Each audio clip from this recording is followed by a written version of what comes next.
Here we are having the expressions, the terms other than constants and numerical coefficients. Why? The third problem he's saying identify the numerical coefficients of the terms other than constants. Constants को छोड़कर आपको क्या लिखने हैं? Terms लिखने हैं और फिर उनका coefficients बताना है आप लोगों को, और वो भी numerical coefficient मतलब जो नंबर लगा है। देखते हैं अपना first part. The expression is 5 minus 3 T square, है ना। टी को आप प्रॉपर दिखाएंगे आपका प्लस जैसा लग जाता है। तो 5 minus 3 T square is the first expression. यहां पर हमारा जो 5 है is a constant. Why is it so? क्योंकि बच्चे 5 में आपका कोई भी लेटर नहीं है, कोई भी वेरिएबल नहीं लगा है, तो हम इस 5 को नहीं कंसिडर करेंगे। हम सिर्फ उन्हीं टर्म्स को कंसिडर करेंगे जहां पे आपके वेरिएबल्स लगे हैं। तो आपका जो टर्म है वो है minus 3 T square. Other than the constant variable लगा है तो हम इसको अपना टर्म यहां पे लिखने वाले हैं, 5 को नहीं लिखेंगे। कीप इन माइंड कि आप माइनस साइन को भी लेके जाएं। अब बताइए इसका न्यूमेरिकल कॉफिशिएंट क्या होगा? तो देखिए जो नंबर है वो -3 है यहाँ पे। So that is the answer of the very first part. Second part की बात करते हैं। 1 plus T square plus T cube, ये सब टी है आपके, खाली यहाँ पे 1 दिख रहा है, तो 1 को अगेन हमें कंसिडर नहीं करना है।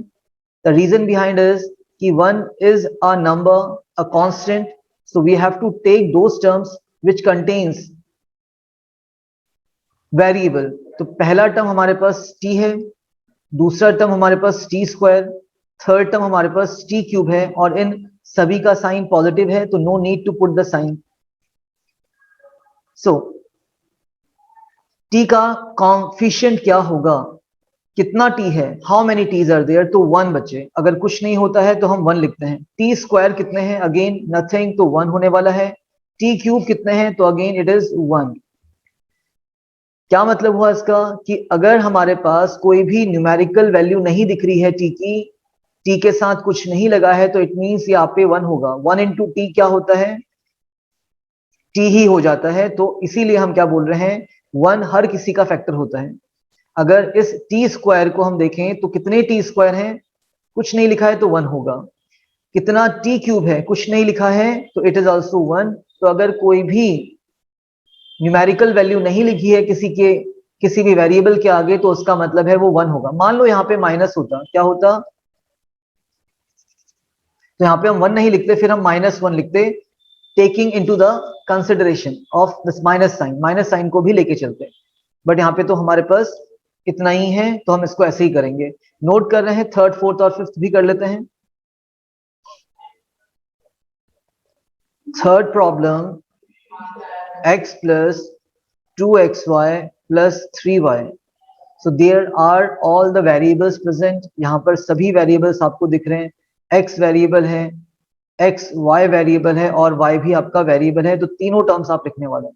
All the three terms, the very first term is x, the second term is 2xy, and the third term is 3y। These are all the terms other than constants, क्योंकि यहाँ पे सभी में क्या लगा है? वेरिएबल लगा हुआ है। अब द क्वेश्चन अराइजेज, इनका न्यूमेरिकल कॉफिशिएंट क्या होगा? तो जो भी इनका नंबर दिख रहा है आगे वो होता है। तो x कितने दिख रहे हैं? How many x's? तो 1 हो जाएगा। इसी तरीके से 2xy में हम xy का कॉफिशिएंट 2 बोलेंगे, 3y में हम y का कॉफिशिएंट 3 बोलने वाले हैं। आई होप सभी को क्लियर होगा किस तरीके से वर्क करना है, किस तरीके से फंक्शन करना है। फोर्थ पार्ट देखते हैं अपना, 100m plus 1000n he saying 100m and 1000n। तो देखिए 100m में भी वेरिएबल m लगा है, तो ये आपका कांस्टेंट तो नहीं है। ऐसे ही 1000n की आप बात करेंगे तो ये भी आपका एक क्या है? टर्म हो गया विदाउट द कांस्टेंट। सो इनका न्यूमेरिकल कॉफिशिएंट, m का न्यूमेरिकल कॉफिशिएंट 100 है और n का न्यूमेरिकल कॉफिशिएंट 1000 हो जाएगा।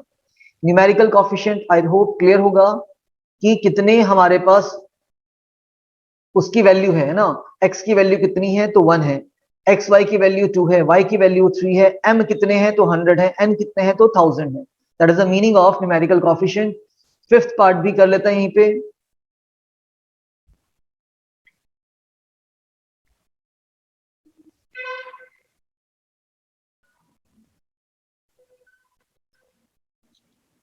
फिफ्थ पार्ट में आपको दे रखा है minus P square Q square and plus 7pq।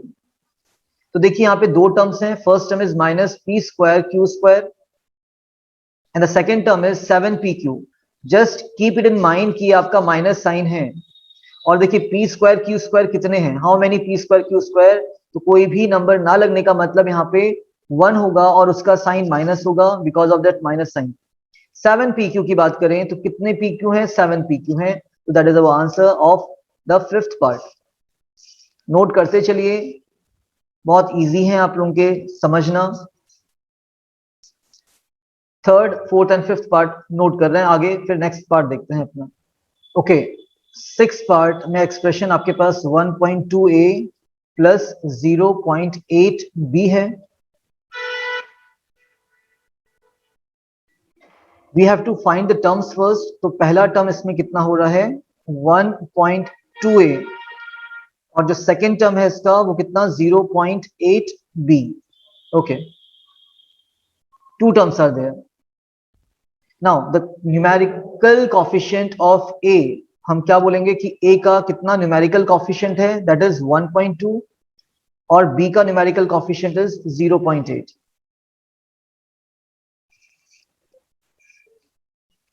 The questions are easy, आप खुद कर सकते हैं इनको। नेक्स्ट पार्ट में जा रहे हैं अपना, that is your seventh part. The expression is 0.14 r square, 3.14 r square. So again only one term is there, 3.14 r square.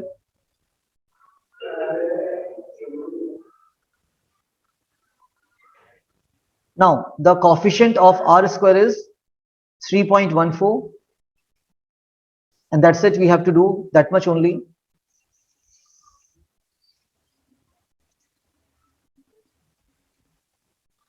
Eighth one, 2 bracket l plus b।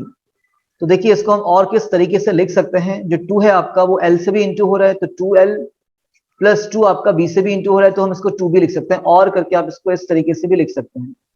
तो अगर खाली ऊपर की बात करें 2 ब्रैकेट l प्लस b की बात करें तो इसमें सिर्फ एक ही एक्सप्रेशन हमें दिख रहा है l प्लस b और उसके साथ 2 लगा हुआ है, तो कितने l प्लस b हैं, तो 2 हैं।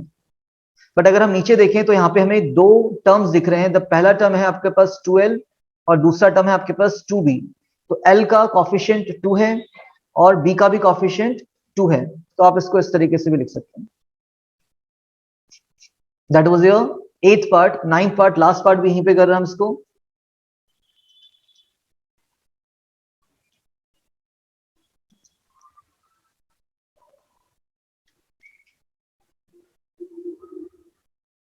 नाइन्थ पार्ट में हमारा जो एक्सप्रेशन है वो कितना हो रहा है 0.1y प्लस 0.01y स्क्वायर।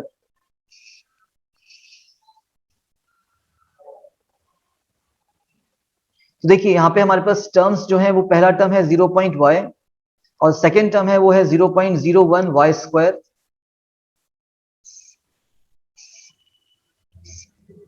तो y का कॉफिशिएंट कितना 0.1, न्यूमेरिकल कॉफिशिएंट, y स्क्वायर का कॉफिशिएंट कितना 0.01 and that is your answer, the complete solution.